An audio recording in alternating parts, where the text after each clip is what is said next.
Alrighty, and we are live. What is up, everybody? Welcome to this week's episode of Banging the Booth Podcast. Just getting everything set up and we'll be ready to go. If everyone's day's going well, weekend's going well. I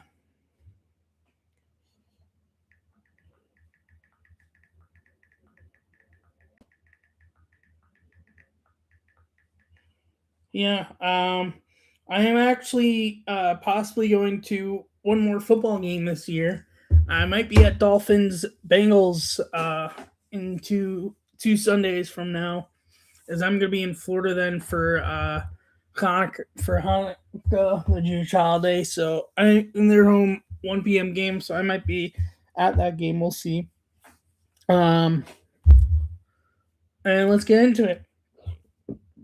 Oof.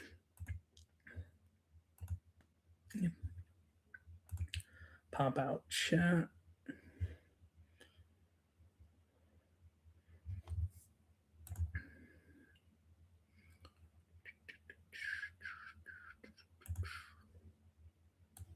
In case someone pops in chat. Alrighty, what's up, and welcome to this week's episode of Banging the Booth Podcast. Thank you all so much for the support during this point. Very much do appreciate it. We've got a lot to talk about. Let's get into it. So today's Immaculate Grid, we have Royals, 10-plus homer season, 10-plus win season, White Sox, A's, and Tigers. White Sox, Royals, I could go Kelvin Herrera. I could go Jermaine Dye. Could go Johnny Cueto. Cueto doesn't play to any other teams. Oh, I could actually go Jermaine Dye here. 7%. Okay, definitely wasn't expecting it to be that high per se. Might have been lower with the White Sox Royals, but okay. White Sox Royals. You go Andrew Benintendi. I'm going to go Kelvin Herrera. 0.6%. Okay. Tigers, Royals. Who can I go for Kansas City, Detroit?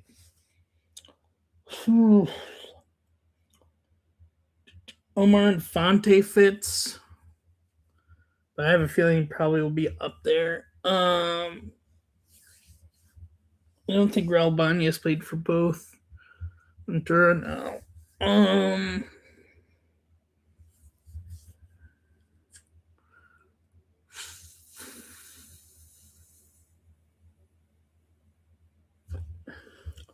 Tiger White Royal. Am I just going Omar Infante? You know what? Sure.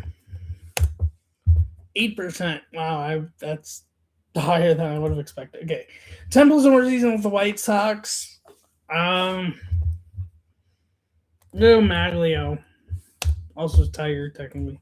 2%. Okay. Roy, 80s 10-plus homer season.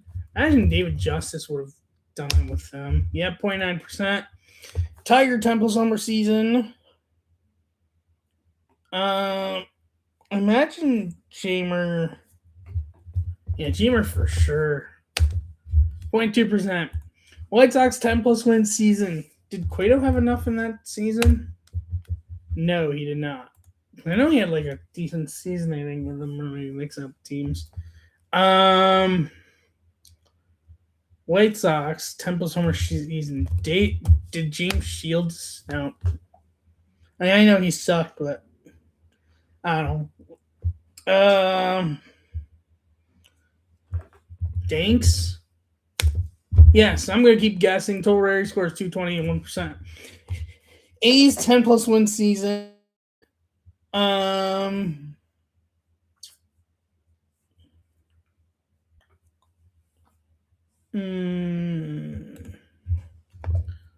AJ Griffin? Yes, 0.1%. And Tiger 10-plus win season. Justin Wilson never have enough? No.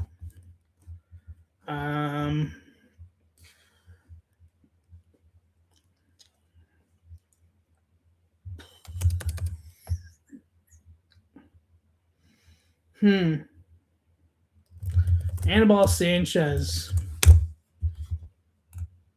3%. I'll take that. Total area scores 220. Top answers for each category.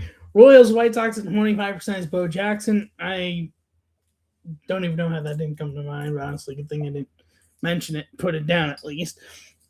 A's, the Royals at 26% is Johnny Damon. A's, Royals, Tigers at 19% is also Johnny Damon. White Sox 10 plus homer season batting at 15% is Frank Thomas. A's 10 plus homer season batting at 7% is Mark McGwire. Tigers 10 plus homer season batting 12% is Miggy. White Sox 10 plus season pitching 18% is Mark Burley. A's 10 plus win season pitching at 14% is Mary Zito, and Tigers 10 plus win season pitching at 15% is Justin Verlander. So that is today's Immaculate Grid. Search for daily walk-off. So the categories will be the same, which is 1990s top 10 RBIs, 2023 to 120 plus hits, 2024 starting pitchers, and then franchise top 10 in RBIs. And cat players: Will Smith, Tim Wallach, James Outman, Tyler Glasnow, Roy Campanella, Zach Wheat, Mike Piazza, Landon Knack, Brett Butler, Yoshinobu Yamamoto, Mookie Betts, Eric Harris. So Betts, Smith, and Outman are going to be. Pitchers are going to be Glasnow, Knack, Yamamoto. I know he's for sure 90s. He could be a 90. Let's see. Okay, almost fully correct. Just flip Piazza on Karros. That's interesting. And I'm fully correct. So then on walk-off doubles, the full correct answers for the Dodgers. 1990s top 10 RBIs, Mike Piazza, Tim Wallach, Brett Butler. 2023 120 plus hits, James Outman, Mookie Betts, Will Smith. 2024 starting pitchers, Tyler Glasnow, Landon Knack, Yoshinobu Yamamoto. And then franchise top 10 RBIs, Eric Karros, Roy Campanella, and Zach Wheat. And then as for Yankees, same categories, just different players. Joe DiMaggio, Jim Leyritz, Bernie Williams, Don Manning, Lee Clark, Schmidt, Luis Gill, DJ LeMahieu, Tino Martinez, Yogi Berra, Anthony Volpe, Marcus Stroman, Gleyber Torres. Gill, Schmidt, and Stroman. And then Volpe, DJ, and Torres. DiMaggio is definitely not 90s. This is probably going to be fully correct. Yep, full correct. Walk-off homer. So full correct answers: 1990s top 10 RBIs, Tino Martinez, Jim Leyritz, Bernie Williams. 2023 to 110 plus hits, Anthony Volpe, DJ LeMahieu, Gleyber Torres. 2024 starting pitchers, Marcus Stroman, Clark Schmidt, and Luis Gill. And then franchise top 10 RBIs, John Manning, Joe DiMaggio, and Yogi Berra. Let's go back here. By the way, the secondary bout for the Baseball Hall of Fame has officially had the results, as that was on Sunday. And just to remind you of the names that were on the ballot: Jeff Kemp, Carlos Delgado, Don Mattingly, Dale Murphy, Barry Bonds, Roger Clemens, Gary Sheffield, and Fernando Valenzuela. And the final poll results.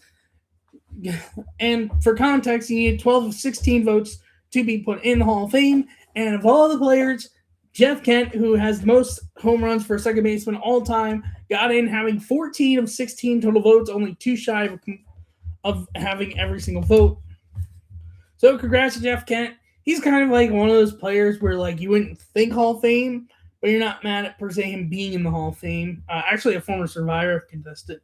But the results behind him: Carlos Delgado finished 3 short at 9. Don Mattingly and Dale Murphy tied at 6, so 6 short. And then everyone under 5 is Barry Bonds, Roger Clemens, Gary Sheffield, and Fernando Valenzuela. So congratulations, Jeff Kent. And the main ballot will be January 20th on MLB Network. So we'll see what happens once we get to January 20th with the main ballot, who gets in and who does not. I didn't even do predictions but I don't know. Baseball news also. Mets are not looking good for next year because they just lost 2 huge pieces. Schwarber did re-sign with Phillies, which that makes sense. He's gone off for them since he's been there. Mets lost Edwin Diaz and Pete Alonso. Contracts of the Mets probably these players too. And baseball fans are not happy, especially about Diaz to the Dodgers. Mets fans are not in a good mood either because they just lost two of their key pieces the last whole bunch of years in the span of 24 hours, which rough time to be a Mets fan at the moment. But we'll see, I guess, how they respond to losing these players. College football recap. So overall, my conference championship game predictions did not went 4-2, getting the ACC wrong and the Big Ten wrong. Notes from the Big Ten and the Big 12 games from the Big Ten. So going into the game, Julian Sane and Fernando Mendoza will face off in the game as the top-ranked QBs passed by pass rating in the FBS. The last time top two QBs in FBS fast passer rating faced off in a game was 2019 when Joe Burrow faced Tua Tagovailoa ranks at the end of the season, and that was like kind of towards the end of the season. That was not conference championship game. And then from the Big 12 championship game, or also for the Big 10, prior to Indiana's win over Ohio State, the last AP number 2 team to beat the AP number 1 team by 3 or fewer points, as Indiana won 13-10, was Texas's win over USC in the 2006 Rose Bowl that won Texas the national championship game. Is that foreshadowing of something or not? I have no idea, and we will find out. From the Big 12, the game was a sellout of 85,519, which is the largest crowd ever at a Power 4 football championship game. Good for Big 12, I guess. And then the other note from that game, Texas Tech this season, 12 wins by 20-plus points, one conference championship game. Only other FBS team to accomplish both feats prior to the Bull/CFP in a single season are Alabama in 2018 and Florida State in 2013. That is it for conference championship game recap. Again, I went 4-2 overall. The final CFP rankings of the year. So, we'll start with teams that did make the playoffs in the end. Number 1, moving up from 2 is Indiana. Number 2, moving up from 1 is Ohio State. Number 3, still Georgia. Number 4, still Texas Tech. Number 5, still Oregon. Number 6, still Ole Miss. Number 7, still Texas A&M. Number 8, still Oklahoma. Number 9, still Alabama. Number 10, moving up from 12 is Miami. And those are also the seedings that they are in for the CFP rankings. We'll get to the bracket in a moment. And then from below them, number 11 moving down from 10 is Notre Dame. Number 12 moving down from 11 is BYU. Number 13 still is Texas. Number 14 still is Vanderbilt. Number 15 is still Utah. Number 16 is still USC. Number 17 moving up from 18 is Arizona. Number 18 moving up from 19 is Michigan. Number 19 moving down from 17 is Virginia. Number 20 that is the 11th ranked team in the CFP, as because of Virginia losing to Duke. That was the other game I got incorrect in my predictions. But not Group of 5 conference champions got in, and Tulane is one of them. They still stayed at 20, and they're number 11 in the CFP brackets. Number 21 still is Georgia Tech. Or Houston. Number 22 is still Georgia Tech. Number 23 is still Iowa. Number 24, moving up from 25 and being ranked 12th in the CFP, is James Madison. And number 25, moving down from 24, is North Texas after their loss to Tulane. So that's the final CFP rankings. A lot of people do not like the fact that Alabama got over Notre Dame. Especially because they lost the SEC championship game. Whole mess with that. By the way, let's get to the bracket. I'm going to show the bracket, and then I'm going to show you my predictions. Here we go. So, bracket. So, the teams with byes. Number 1, Indiana, which they will be in the Rose Bowl on New Year's, 4 p.m. on ESPN. Number 2 is Ohio State. They're going to be in the Goodyear Cotton Bowl, New Year's Eve at 7:30 p.m. on ESPN. Number 3 is Georgia, who's playing on New Year's 8 p.m. on ESPN, the All-State Sugar Bowl. And then number 4 is Texas Tech playing in the Capital One Orange Bowl, 12 p.m. on New Year's on ESPN. Winner of the Indiana and Texas Tech games will Chick-fil-A Peach Bowl on January 9th at 7:30 p.m., while the Fiesta Bowl will host the winner of the All-State Sugar Bowl and Goodyear Cotton Bowl Classic on January 8th at 7:30 p.m., and then Miami Dolphin Stadium will be hosting the National Championship game on January 19th. And then as for the first round games, number 5, Oregon is going to be hosting number 12, James Madison, December 20th at 7:30 p.m. on TNT/True TV. And the winner of that will take on Texas Tech. Number 8, Oklahoma hosting number 9, Alabama on December 19th, 8 p.m. on ABC/ESPN. Winner will take on Indiana. Number 6, Ole Miss hosting number 11, Tulane, December 20th, 3:30 on TNT/True TV. That winner will take on Georgia. And then number 10, Miami, and number 7, Texas A&M, 12 p.m. on December 20th on ABC/ESPN. The winner will take on Ohio State. And that's the bracket and the schedule. And predictions, you may be shocked. I am not picking Ohio. I think they just they got exposed big time in that game. So we're gonna go round by round. Oregon, James Madison. I have Oregon as much as James Madison's a great story. I don't think they're gonna be able to beat Oregon. Alabama, Oklahoma. I think Alabama does get revenge, though I might end up coming back to bite that decision. Ole Miss, Tulane. I have Ole Miss winning. I mean, I would love to. It would be fun to see Tulane move on, but I don't think they're going to beat Ole Miss. And then Texas A&M, Miami. I have Texas A&M advancing. As for the quarterfinals, Texas, Oregon. I have Texas Tech, not Texas. As for Alabama, Indiana, I have Indiana. Ole Miss, Georgia. I have Ole Miss, actually, not Georgia. And for Ohio State, Texas A&M, I have Ohio State. In Ohio State, Ole Miss, I have Ole Miss. Indiana against Texas Tech, I have Indiana. And then Indiana over Ole Miss in the conference in the national championship game. We'll see how my predictions go over the weeks. But we still do have a week before the games start, as this week is Army Navy. All right, NFL Week 14 recap. Well, let me open that meanwhile. Let's see.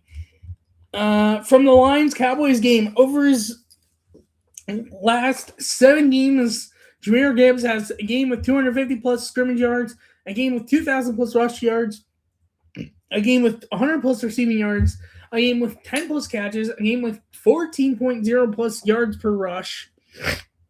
200, not 2,000 rush yards, by the way. 3 games with 3-plus touchdowns and a 75-yard yard touchdown run. No one else in NFL history has done all that over his entire career. Seahawks, in the Seahawks game this week, the Seahawks are the first team in NFL history, first NFL team to do all the following in a 2-game span: allow fewer than 10 points, allow 3 or fewer third down conversions, and force 8-plus turnovers since the Falcons did so from December 12th to 19th of 1982. That is a long time ago. From Chiefs, Texans. At one point, Patrick Mahomes had 9 straight incompletion/intercepted passes, which is the longest streak of his career. I don't know how long that ended up lasting. Either way, broke a record for him. Also from that game, NFL teams in the Super Bowl are allowed to lose at least 7 of their first 13 games of the season, despite having a plus 60 or higher point differential. 2025 Cowboys and 2025 Chiefs and 2019 Cowboys. Also note from this, from Texans' point of things, former MVPs versus the Houston Texans this season: Josh Allen, Patrick Mahomes, 0 touchdowns, 5 picks, 10 times sacked. No other team in NFL history has had 10-plus sacks and 5-plus interceptions against former MVPs in a single season, while holding them to 0 touchdown passes.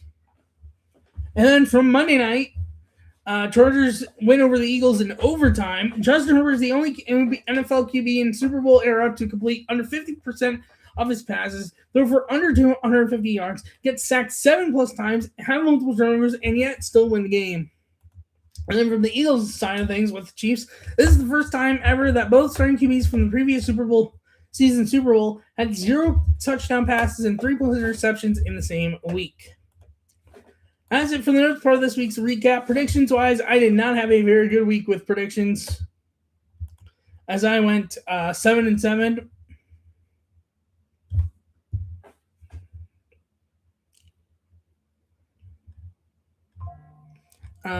Sorry about that. Overall, I am 132-74-1. Standings update. Well, division and conference.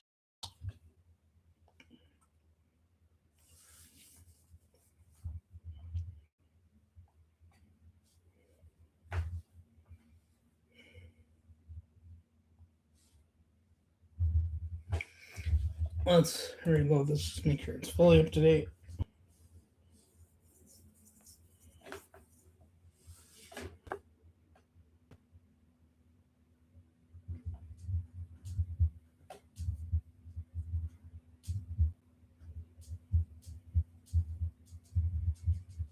In the AFC East, the Patriots in first place at 11-2, followed by the 9-4 Bills, followed by the 6-7 Dolphins, and followed by the Jets, who are eliminated from the playoffs at 3-10.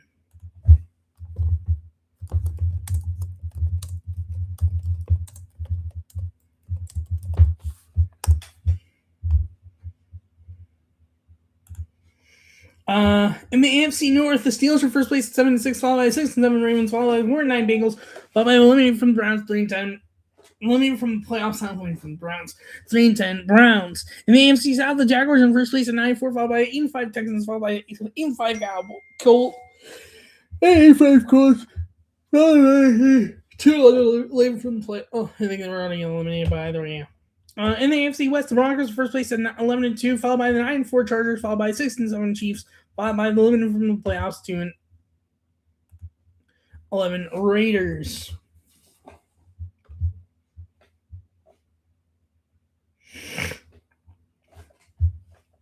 In the NFC East, the Eagles in first place at 8, followed by the 6-6 Cowboys, with everyone else eliminated from playoffs. In the NFC North, the Packers in first place at 9-3, followed by the 9-4 Bears, followed by 8-5 Lions, followed by the 5-8 Vikings. In the NFC South, the Buccaneers and Falcons tied for first place at 7-7, with everyone else eliminated from the playoffs. And in the NFC West, the Rams and Seahawks tied for first place at 10-3, followed by the 9-4 49ers, and everyone else is eliminated from the playoffs. As for conference, AFC first place, tied for first place, is the Broncos and the Patriots at 11-2, followed by the 9-4 Jaguars, 7-6 Steelers, 9-4, and that's because of they're all the division leaders are the top 4 seeds, and it's non-division leaders, followed by the 7-9-4. Tied for 5 at 9-4 between the Chargers and the Bills, and then followed by the Texans, who are 8-5, but tied with the Colts. And then Colts would be the first team out of the playoffs for today, followed by the Ravens, Ravens, Chiefs, and Dolphins, all tied at 6-7, followed by the Bengals at 4-9. Everyone else already eliminated from playoffs. NFC wise, the Rams are in first place at 10-3, followed by 9-3-1 Packers, followed by the 8-5 Eagles, followed by the 7-6 Buccaneers, followed by the 10-3 Seahawks, followed by 9-4 49ers and Bears. And for teams that are out at the moment, out of the playoffs, but if the playoffs were today but still have a shot, Lions at 8-5, Panthers at 7-6, Cowboys at 6-6-1, and then Vikings at 5-8. And then as for my week 15 predictions, Thursday Night Football, Buccaneers hosting the Falcons on I have the Buccaneers. Sunday football, Browns and Bears, 1 p.m. on Fox, I have the Bears. Ravens at Bengals, 1 p.m. on TBS, I have the Bengals. Chargers at Chiefs, 1 p.m. on TBS, I have the Chargers. Bills at Patriots, 1 p.m. on TBS, I have the Bills. Commanders at Giants, 1 p.m. on Fox, I have the Giants. Raiders at Eagles, 1 p.m. on Fox, I have the Eagles. Jets at Jaguars, 1 p.m. on TBS, I have the Jaguars. Cardinals at Texans, 1 p.m. on Fox, I have the Texans. Packers at Broncos, 4:25 on TBS, I have the Broncos. Lions at Rams, 4:25 on Fox, I have the Rams. Panthers at Saints, 4:25 on Fox, I have the Panthers. Titans at 49ers, 4:25 on Fox, I have the 49ers. Colts at Seahawks, 4:25 on TBS, I have the Seahawks. Sunday Night Football, Cowboys at Vikings at Cowboys, I have the Cowboys. I didn't put the Vikings twice today. No. And Monday Night Football, Dolphins at Steelers. I have the Steelers. And that is it for this week's episode of the podcast. Thank you so much for watching, listening. If you're new on YouTube, leave a like and subscribe on the notification bell so when I go live and I post a new video. If you're new on audio, follow the podcast and review notification bell so when I post on there. Thank you so much for watching and listening. I will see you next week's episode 198. Bye-bye.